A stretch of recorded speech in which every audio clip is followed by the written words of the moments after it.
안녕하세요, 바이커들의 임성진 기자입니다. 연재로 진행하고 있는 밀레니엄 슈퍼바이크 편, 오늘은 4편을 이어서 진행해보려고 합니다. 1998년에 YZF R1이 등장한 걸로 시작해서 벌써 2000년대 후반 이야기까지 진행되고 있는데요. 지금부터 시작해보도록 하겠습니다.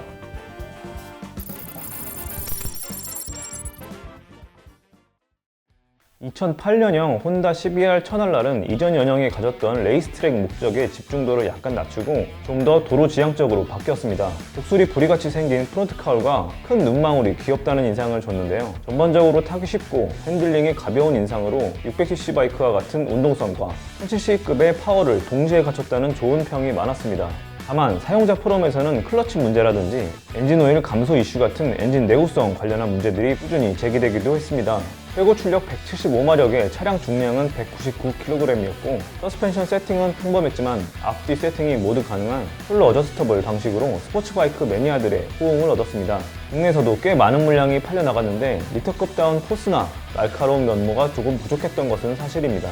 같은 해에 등장한 2008년형 가와사키 닌자 ZX-10R은 혼다에 비하면 훨씬 강한 인상을 주었습니다. 기존 연식의 둥글둥글한 이미지가 아니라 완전히 칼로 조각한 듯한 날카로운 외모를 갖췄기 때문인데요. 거기에 램에어 작동 시 최고 200마력의 출력까지 갖췄습니다. 이 당시의 평가는 극과 극이었는데요. 고회전에 강한 매우 날카로운 엔진 특성으로 레이스트랙에서 즐길 때 최고의 바이크라는 찬사를 받았고 일반적인 도로주행에서 리터급다운 두툼한 저중속 토크를 기대했던 이들에게는 다소 외면받았습니다.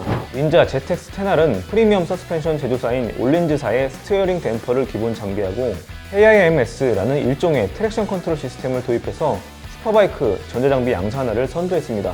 당시 제작자 인터뷰를 보면 보다 공격적인 트랙 중심의 머신을 만들고자 했다고 합니다.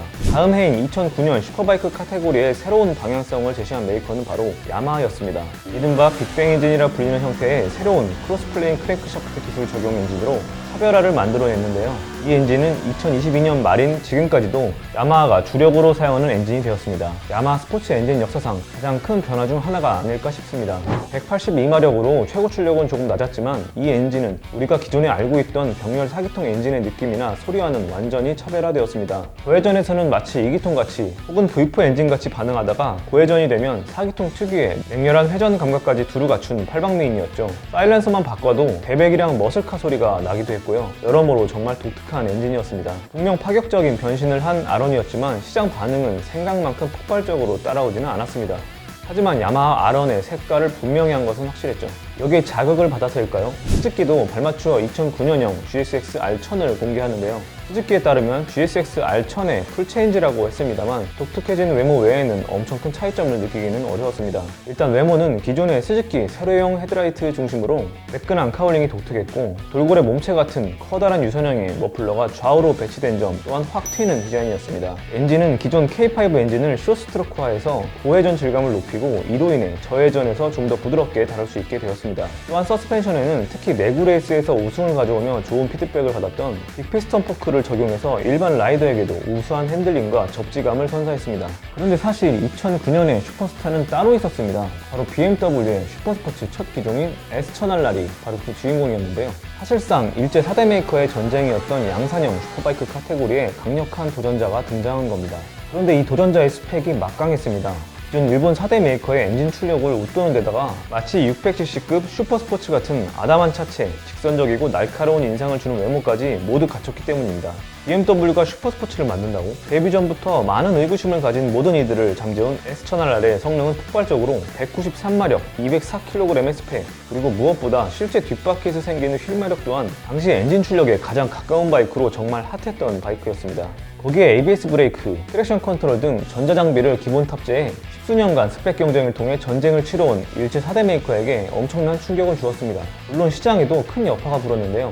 국내에서도 강력한 프로모션과 함께 엄청난 수의 슈퍼바이크 라이더들이 양산되기 시작했습니다. 멋지고 타기 쉬우면서도 BMW의 프리미엄 이미지까지 갖춘 S1000R은 인기가 없을 수가 없는 모델이었죠. 사실 슈퍼스포츠 카테고리에 일제 브랜드만 있었던 것은 아닙니다. 하지만 이 컨텐츠는 유럽제 BMW, 두카티, 아프릴리아의 슈퍼바이크 이야기를 더해 모든 슈퍼바이크를 망라하는 목적은 아니기 때문에 시장의 주축이었던 일제 브랜드끼리의 경쟁 이야기로 이어나가 보겠습니다. BMW S1000R의 등장을 언급한 것은 그만큼 일제 4대 메이커에 미치는 영향이 매우 컸기 때문입니다. 두카티의 엘트인이나 아프릴리아의 V4가 아니라 혼다, 야마, 스즈키, 가와사키가 오랜 시간 숙성시켜온 정렬 4계통의 전형적인 설계로 승부를 걸어서 시장을 압도했기 때문이기도 합니다. 한편 이 중에서 방향을 살짝 틀어 크로스플레인 엔진으로 정체성을 구축하기 시작한 야마하가 굉장히 영악했다는 생각도 듭니다.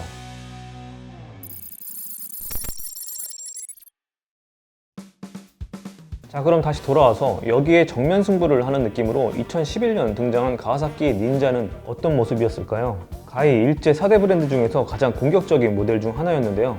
새로운 가와사키의 뉴 모델은 다음 시간에 이어서 소개해드리도록 하겠습니다. 밀레니엄 슈퍼바이크 이야기, 지금까지 바이커들의 윤성진 기자였습니다. 감사합니다.